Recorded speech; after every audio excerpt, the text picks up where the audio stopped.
Hi guys! In today's video, we are going to be talking all about my wedding photography workflow. So, before we dive in, I just want to explain really quickly that this is going to be live. So today I decided that instead of filming and editing and potentially not getting this up on time, I wanted to be sure to get this out to you guys. So this is going to be part 1 of a long series all about how I book brides, how I edit my photos, my entire workflow as a wedding photographer. So today we're going to be talking.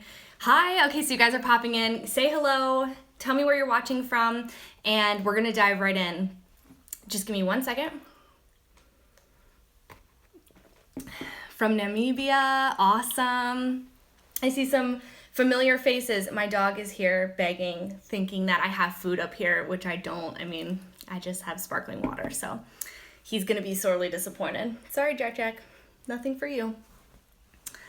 Hello from Belgium. Welcome, guys. Okay, so today is video 1. We're gonna be talking about wedding workflow. So I wanna talk to you guys. Hi, Emily from North Carolina, Phoenix, Dallas. Guys, this is awesome. Super cool. You guys should be friends. Thank you so much for letting me know where you're from.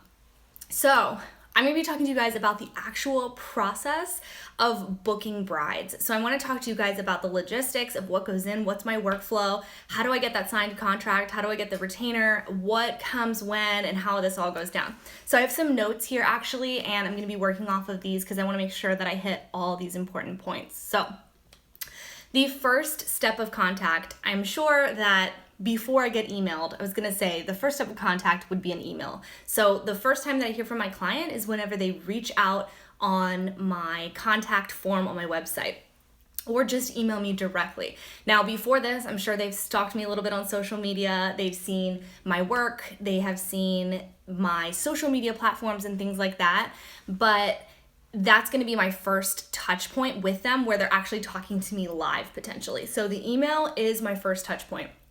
And I wanted to talk to this point a little bit for you guys quickly because this is super important. And I want to say that this is the one time that I stress the super importance of getting back to someone incredibly quickly. So I like to limit my email. I like to make sure that I'm doing other things. I'm moving the needle in my business in other ways and not living on email. But when an inquiry comes in from a bride or a groom, I will stop everything to respond.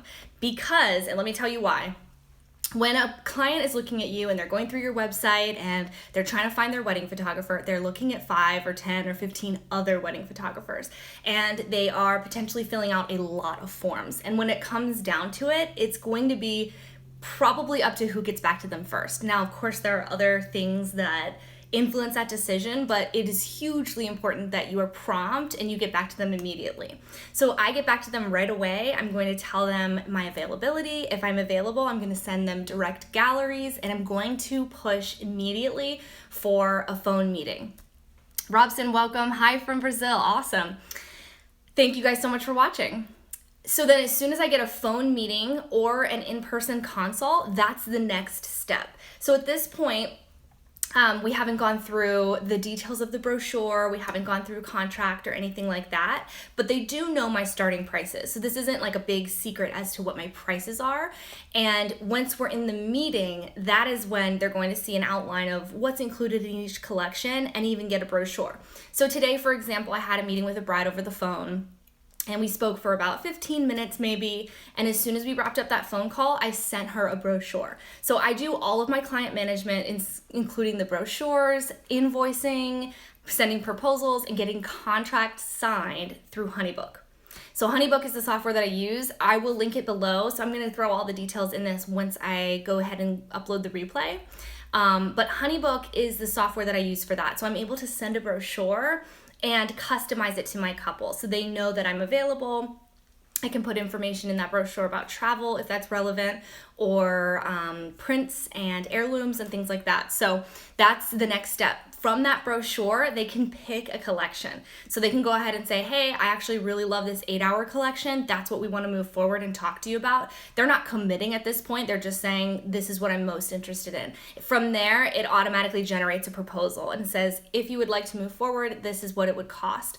So it just makes each step so much quicker that they're not waiting on me to confirm any of this. They don't have to say, hey, we want this collection, can you send us a contract? And I don't have to come up with that contract. It's automatically generated. So then my contract and my proposal and all of that just follows suit from there. So that's how I officially get them booked. And they're not booked until they have signed the contract and they have paid the retainer. So this is when they officially become a Joy Michelle bride, and I send immediately a thank you gift. So I like to welcome my brides and grooms into the Joy Michelle Bride family with a gift. So I'm going to send them just a couple of goodies in a box to their house just to remind them how excited I am to be working with them and to be a part of their wedding day. So that's kind of the next step. So once they're officially clients and it's legal and it's legit, they're going to go officially onto my booking calendar, and then of course they get a gift. I see there are a bunch of you guys watching. If you guys have questions about this process or how I chose HoneyBook or other client management softwares, chime in, let me know. If you're getting any value out of this, hit the thumbs up. And if you're new here, please consider subscribing. Okay, so next step in my workflow. Once my clients have been welcomed, we are booked, they are going to get an email prompt, and these are all things that I have pre-written out. You should not be writing the same email over and over and over. So I wrote an email out, and it's the you should schedule your engagement session email. If they didn't have an engagement session, I do have a lot of Naval Academy brides and like out-of-state couples. So sometimes I don't do an engagement session. At that point, I would let them know what's going to be next. So your client should always know what's next.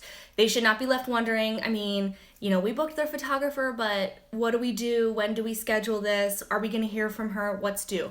So before they can have any second guesses or not know what's going on, I send them an email.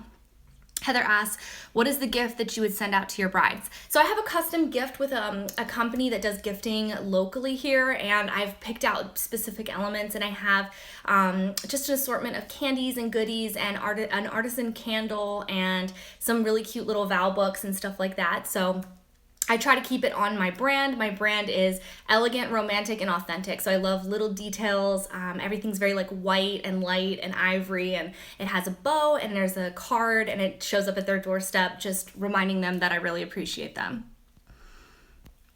But yeah, the gifts, I think gifts are really just they don't have to be over the top and they don't have to be incredibly expensive. They're just there to just love on your couples and remind them that you are really appreciative to be a part of their day, honestly. And that's why I do it. So once that gift is sent and I've prompted them to book their engagement session, that is when I'm going to send them some education on the engagement session. And this is where a lot of photographers will have maybe a blog post written saying, here's what you should wear, here's where we should have it, maybe you should have your hair and makeup done, that kind of thing. So it really helps educate them up front as to how they can get the very best images and how they can get the very best light and all that kind of stuff. So what I do for my couples is I have a back end of my website that's just for my brides and grooms, and that's going to be just for them. So it has timeline help, vendor help, all kinds of things. So it's going to walk them through the whole process.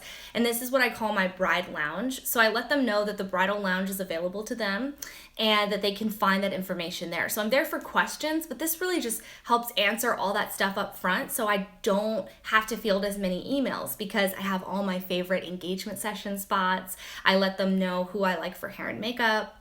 I let them know that this is a perfect time to trial your hair and makeup, and what details like maybe getting your nails done, having your ring cleaned, and having a special box can do for your pictures. So this is where I touch on all of those details as well.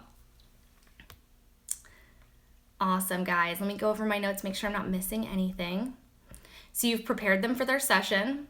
And this is where I do this on my website, but you can do this in email templates. You can write out your frequently asked questions. You could link them to a Pinterest board and let them know these are outfits that look really good together. These are colors or patterns that look great.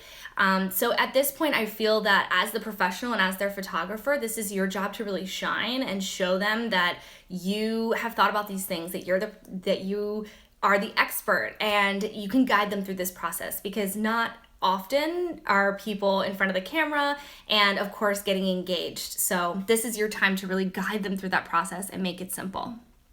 Okay, let's see. When a bride contacts you, do you reserve the date without a contract? And do you use some kind of mental trigger to help close the contract? I do not hold any dates without a contract signed or paid deposits. So they need to have both of those things, just because things change and I'm holding my calendar. This is what I do full time. This is how I pay my bills, and I am not going to expect any contractors to fix my house or come over on a certain day if I haven't paid them anything or signed anything in good faith. So I don't reserve anything unless it is legally binding. And as far as triggers or getting people to book, not really. I have a process of following up with my clients. I have a process for my actual client meeting. So I guess you could say in a way, but my clients know that it's not booked and that is first come, first serve. So I gently remind my clients always that my services are first come, first serve. When I have another inquiry on the same date, so say I met with a bride about the same day, I will let the first bride know, hey, you do not have this date and this is not officially held, but I would love to work with you, and you contacted me first, so I'm giving you preference. But if they do not come immediately back and sign a contract, I move on to the next client. So it is first come, first serve. All right. Do you find that electronic contracts are more efficient? Do you ever give hard copies?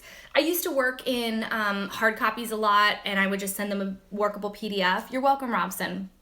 And I find that it takes a lot longer to get your contract signed because they have to find a way to digitally sign it or print it out or get a scanner. You just need so much more technology when it's a physical contract. And I think that my clients especially, I work with really young professionals, and they don't want to deal with it, honestly. They love the fact that they can get an email, they can open it, they can sign it. It's just as legit as in person, and they don't have to deal with it. It's saved for them, it's saved for me. They can go ahead and print it out or download it, of course, so they still have the option to make it a hard copy. But ever since I have moved to digital contracts and signing and invoicing and all of that, I'm finding I'm booking much, much faster because of that whole finding a scanner. I mean, I can't tell you how many times I had a couple say, we're ready to sign. I just have to get my fiance to sign this, and we don't live in the same state, and it's a physical contract, so it's just easier if they can each log in and sign it independently. So it really solves that whole needing to be in the same place issue. So I find that the digital contracts are actually really handy. Good question. Awesome, guys. So this has been day one of our wedding photography workflow. This has been booking brides and getting them ready for engagement sessions. Next week, we are going to be talking about preparing the client for the wedding, the questionnaire, preparing all the other vendors, and getting the timeline set up, how I work through a wedding day, and what I do when I get home from a wedding day. So I would love to hear your questions throughout this whole process. I want this to be collaborative and really interactive with you guys, because you all are what inspired this series. I got so many questions about workflow that it just seemed obvious that that was going to be our next series. So if you've enjoyed this, give it a thumbs up. Be sure to subscribe. I'm going to go ahead and hop off. It's going to re-upload. So if you're watching this in the replay, thank you so much for being here. Leave me your comments, and I will be sure to answer all your questions. I love interacting with you guys, and I'll see you guys next week. Bye, guys.